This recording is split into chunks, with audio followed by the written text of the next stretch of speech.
नमस्ते दोस्तों। आज की क्लास में अपन डिस्कस करेंगे का एक चैप्टर है, ठीक है।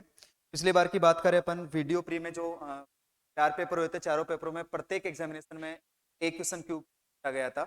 आज के पहली इस क्लास में अपन क्यूब से संबंधित जो बेसिक बातें हैं ना, उस बेसिक बातों के बारे में अपन पूरा क्लियर करते हैं कि क्यूब क्या होता है, किसे क्यूब कहा जाता है, किस तरह की आकृति होती है और क्या क्या चीजें इसमें आपको पूछी जानी है। सबसे पहले बात करें तो इसके आकृति के बारे में। देखिए दोस्तों,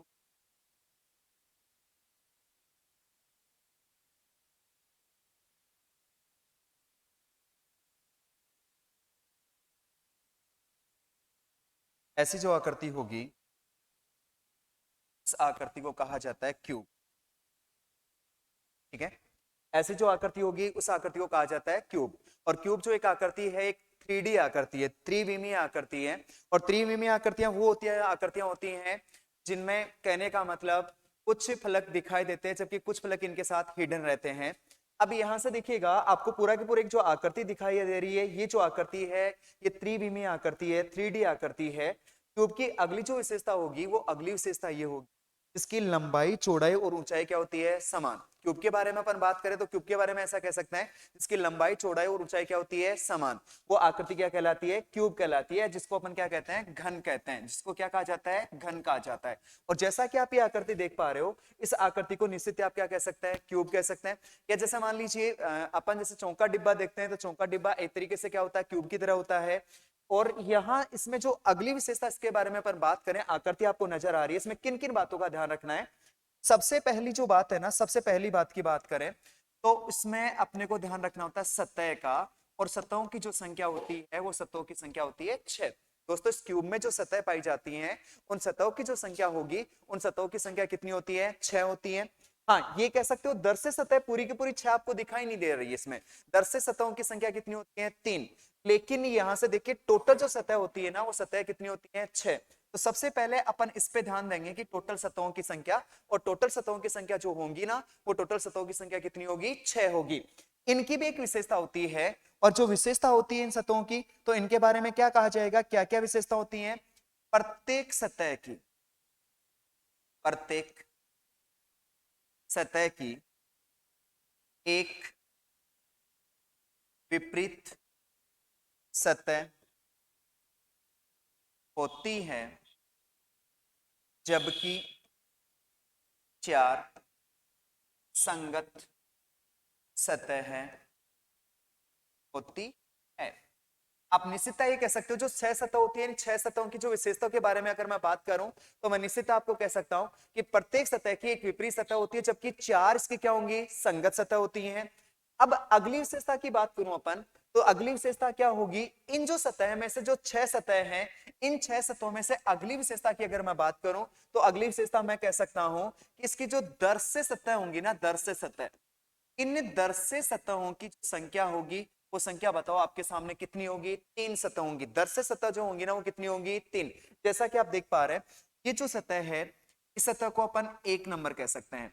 ये जो सतह है, ये जो सतह होगी, ये बताइए कितने नंबर होगी, 2 नंबर। और ये जो सतह देख पा रहे हैं, ये जो सतह होने वाली है, ये कितने नंबर होने वाली है, 3 नंबर। तो दर्शय सतहों की जो संख्या होगी, वो दर्शय सतहों की संख्या कितनी होती है, 3 होती है। जबकि टोटल सतह कितनी होती है, 6 सतह। और प्रत्येक सतह की एक विपरीत सतह होती है, जबकि 4 क्या होंगे, इसकी संगत सतह। यानी ये सतह इसको यदि टच कर रही है, ये सतह इसको टच कर रही है, ये जो सभी सतह आ रही है ना, ये सभी सतह संगत सतह होती हैं।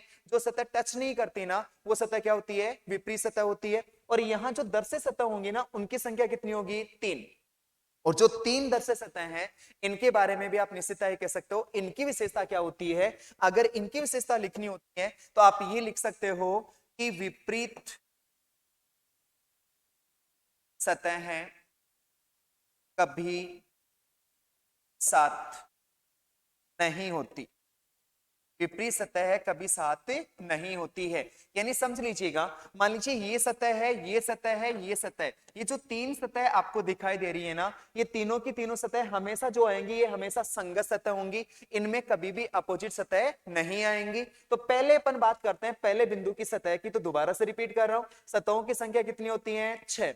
और प्रत्येक सतह की, इनकी जो सभी विशेषता होती है कि प्रत्येक सतह की एक विपरीत सतह होती है, जबकि 4 क्या होती है, संगत सतह। अगर अपन इस आकृति को देखें ना, तो जो दर्शय सतहों की संख्या आएगी ना, वो दर्शय सतहों की संख्या कितनी होगी? 3 होगी। दर्शय सतहों की संख्या कितनी होगी? 3 होगी। और उनकी भी एक विशेषता पाई जाती है, वो विशेषता ये होती है कि विपरीत सतह कभी साथ नहीं आती। जो 3 दर्शय सतह होती है ना, इनमें विपरीत सतह कभी साथ नहीं होती। जो भी सतह होंगी वो संगत सतह होंगी। जैसा कि आप देख पा रहे हो, ये है और ये है, ये तीनों की तीनों संगत सतह, इनमें कोई भी विपरीत सतह नहीं है। ये तो बात हुई सतह की। दूसरी अगर बात करो, हमारे सामने मान लीजिए यही आकृति है। दूसरी जो चीजें आपको ध्यान रखनी है कि जैसे मान लीजिए मैंने आपके सामने क्यूब बना रखा है, इस क्यूब की दूसरी जो विशेषता की बात करेंगे, और दूसरी विशेषता में जो हमारे सामने चीज आने वाली है, वो चीज आने वाली कॉर्नर, या कहूं मैं कोणे। और कोणों की जो संख्या होती है दोस्तों, हमेशा कोणों की संख्या कितनी होगी? 8। पहली बेसिक की बात थी सतह, दूसरी बेसिक की बात है, दूसरी चीज आपको ध्यान में रखनी है, दूसरी चीज है इसमें कॉर्नर। और कॉर्नर की संख्या हमेशा जो होगी दोस्तों कितनी होगी? 8 होगी। और इनको आप देखो ऐसे प्रदर्शित कर सकते हो, ये जो कॉर्नर है बताओ, ये 1 नंबर कॉर्नर हुआ, इसको देंगे तो ये कितने नंबर होगा? 2 नंबर होगा। ये जो कॉर्नर है बताओ कितने नंबर है? 3 नंबर है। ये जो कॉर्नर होगा कितने नंबर होगा? 4 नंबर होगा। ये जो कॉर्नर होगा कितने नंबर होगा? 5 नंबर होगा। ये कॉर्नर कितने नंबर होगा? 6 नंबर होगा। इसको देंगे आप 7 नंबर। और ये जो होगा ये बताओ कितने नंबर होगा? 8 नंबर। तो आप कह सकते हैं ये 1 नंबर, ये 2 नंबर, ये 3 नंबर, ये 4, ये 5, ये 6, ये 7 और ये 8। तो दूसरी जो विशेषता है अपने क्यूब की, वो दूसरी विशेषता ये है कि कोणों की जो संख्या होती है ना, वो कॉर्नर की संख्या निश्चित रूप से कितनी होती है? 8 होती है। कॉर्नर जो टोटल होते हैं ना, उनकी संख्या दोस्तों कितनी होती है? 8। इसकी जो तीसरी विशेषता की बात करूं मैं, तो तीसरी विशेषता, मान लीजिए आपके सामने ये पूरी की पूरी आकृति बनी हुई है, और पूरी आकृति बनी हुई है, इसकी विशेषता के बारे में, अगली विशेषता के बारे में मैं बात करूं, तो जो अगली विशेषता अपनी होने वाली है, वो अगली विशेषता के बारे में अपन बात करेंगे भुजाओं की। तीसरी जो विशेषता है, वो तीसरी विशेषता की बात करूं तो मैं कहूं आपसे भुजा। और भुजाओं की जो संख्या होती है, वो भुजाओं की संख्या होती है 12। भुजाओं की जो संख्या होगी, वो संख्या कितनी होती है? 12। अगर इनको अपन मार्किंग करना चाहें, अगर सभी भुजाओं को प्रदर्शित करना चाहें, मार्किंग करना चाहें, तो आप निश्चित मार्किंग कर सकते हैं। इसको मान लीजिए आपने नंबर दिया है 1, ये जो भुजा है ये कितने नंबर है? 1। इसको आप दे दीजिए 2 नंबर, ये है 2 नंबर। ये जो भुजा होगी ये कितने नंबर होगी? 3 नंबर। ये जो भुजा है ये कितने नंबर है? 4 नंबर। इसको जो मार्किंग करेंगे कितने नंबर? 5 नंबर। इसको जो मार्किंग कर रहे हो कितने नंबर? 6 नंबर। ये जो है कितने नंबर? 7 नंबर। इसको आप दे रहे हैं ये कितने नंबर? 8 नंबर। इसे लिख दीजिए 9 नंबर। ये हो जाएगी 10 नंबर। ये जो भुजा है ये कितने नंबर? 11 नंबर। और ये जो भुजा होगी ये नंबर होगी 12 नंबर। तो निश्चितता आपके द्वारा कहा जा सकता है, टोटल जो भुजाओं की संख्या होगी, वो भुजाओं की संख्या कितनी होती है? 12 होती है। भुजाओं की संख्या कितनी होती है? 12। और जो चौथी विशेषता आपको ध्यान में रखनी है, वो चौथी विशेषता इसके बारे में ध्यान में रखना है, वो कैसे? आप ये कह सकते हैं, हमारे सामने ये जो क्यूब बना हुआ है, इस क्यूब के बारे में चौथी विशेषता है अगर आपको ध्यान में रखनी है, वो चौथी विशेषता है इसके क्षेत्रफल से संबंधित आप ध्यान में रख सकते हैं। मान लीजिएगा हमसे पूछा जा सकता है, क्या आपसे पूछ लेगा एक सतह का क्षेत्रफल, सतह का क्षेत्रफल। और जो सतह का क्षेत्रफल होता है दोस्तों, वो सतह का क्षेत्रफल होता है भुजा स्क्वायर। सतह का जो क्षेत्रफल होता है, सतह का क्षेत्रफल होता है भुजा स्क्वायर। दोबारा से रिपीट कर देता हूं, देखिए घन वो आकृति है जिसकी लंबाई, चौड़ाई और ऊंचाई क्या होती है? समान। सपोज डेट आप ये मान लीजिएगा, कई बार क्वेश्चन ऐसे बन के आ जाता है कि बड़े घन की एक भुजा का मान है ना, वो 5 सेंटीमीटर है। मान लीजिए ये हमारे जो भुजा अंकित की ना, इस भुजा का जो मान दे दिया आपको कितने सेंटीमीटर है? 5 सेंटीमीटर। अगर इसका मान 5 सेंटीमीटर दिया गया है, और आपके सामने जो मैंने पूरी सतह प्रदर्शित कर रखी है, ये जो कंप्लीट सतह यदि प्रदर्शित की हुई है, अगर हमें इसका क्षेत्रफल चाहिए, अगर हमें इसका क्षेत्रफल चाहिए, तो क्या करेंगे आप? भुजा का क्या करोगे? स्क्वायर करोगे। तो 5 का स्क्वायर कितना होगा? 25। मैं कह सकता हूं इस पूरी सतह का जो क्षेत्रफल होगा वो 25 वर्ग सेंटीमीटर होने वाला है। पूरी सतह का क्षेत्रफल जो होगा, वो क्षेत्रफल होगा 25 वर्ग सेंटीमीटर। कई बार देखो इससे क्वेश्चन क्या बना लेता है, मान लीजिए इसका तो 25 आ गया, लेकिन कई बार ये सभी सतहों का क्षेत्रफल आपसे जान लेता है। तो अगर इसको सभी सतहों का क्षेत्रफल जानना है, यदि सभी सतहों का क्षेत्रफल जानना है, तो आप आसानी से बता सकते हैं। कैसे? बड़े घन की भुजा कितने सेंटीमीटर है? 5 सेंटीमीटर है। अगर भुजा 5 है तो क्षेत्रफल होगा भुजा स्क्वायर, यानी 5 का स्क्वायर जो करने वाले हैं, वो 5 का स्क्वायर कितना है? 25 है। अब एक का 25 वर्ग सेंटीमीटर आ रहा है अपने पास, हमसे पूछा गया सभी का, तो सभी जो सतह होंगी ना वो सभी सतह कितनी होती हैं, 6 होती हैं। तो क्या करोगे, 25 को मल्टीप्लाई कर दोगे 6 से, तो टोटल जो आंसर आएगा वो टोटल आंसर आ जाएगा 150 वर्ग सेंटीमीटर। आपके द्वारा लिख दिया जाएगा, टोटल जो आंसर लिखोगे वो टोटल आंसर हो जाएगा 150 वर्ग सेंटीमीटर। तो इस तरीके से ये चार जो अमूमन बातें हैं ना, ये चार अमूमन बातें घन पढ़ने से पहले हमें पता होनी चाहिए। और चार बातें जो अपने पास है, एक बार दोबारा से अपन रिपीट कर लेते हैं। ये जो आकृति होती है, देखिए आपके सामने ये जो आकृति आप देख पा रहे हैं, ये आकृति क्या है, क्यूब है, घन है। घन एक 3D आकृति होती है।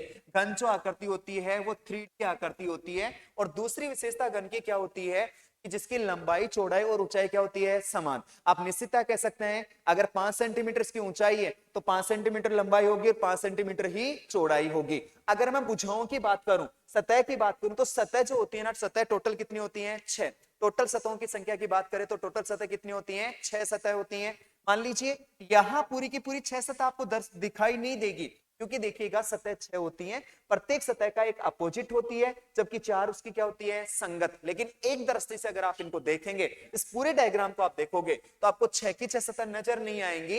इसमें जो सतह नजर आएंगी ना, सतह कितनी नजर आएंगी, 3 सतह नजर आएंगी। कितनी सतह नजर आएंगी, 3। तो आप निश्चित क्या कह सकते हो कि दर्शक सतहों की जो संख्या है वो दर्शक सतहों की संख्या कितनी है, 3 है। और इनकी भी विशेषता क्या है कि 3 जो सतह दिखाई देंगी उनमें विपरीत फलक कभी भी साथ नहीं आने चाहिए। विपरीत फलक कभी भी साथ नहीं आने चाहिए। सपोज दैट आप ये कह सकते हो, अगर ये जो तीनों सतह आ रही हैं, मान लीजिए कोई भी ये सतह और ये सतह, तो निश्चितया ये तीनों की तीनों संगत सतह आपको दिखाई दे रही है, इनमें एक दूसरे के अपोजिट कोई नहीं है।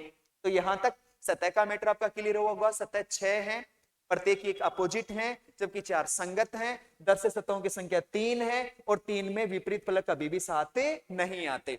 दूसरी विशेषता क्या ध्यान रखनी है, दूसरी विशेषता ध्यान रखनी है कॉर्नर की। इसके जो कॉर्नर होते हैं ना, उन कॉर्नर की संख्या जो होती है, वो कॉर्नर की संख्या कितनी होती है, 8 होती है। कॉर्नर की संख्या कितनी होती है, 8 होती है। आप इनको ऐसे मार्किंग कर सकते हैं, ये देखिए 1 नंबर है, इसको आपने 2 नंबर लिखा है, ये 3 नंबर कॉर्नर है, ये 4 नंबर है, ये 5 नंबर है, ये 6 नंबर है, ये 7 नंबर है, और ये कितने नंबर है, 8 नंबर। तो टोटल कॉर्नर की जो संख्या होगी, कॉर्नर की संख्या कितनी होने वाली है दोस्तों, 8 होगी। तीसरी विशेषता जो ध्यान में रखोगे, वो तीसरी विशेषता है दोस्तों भुजा।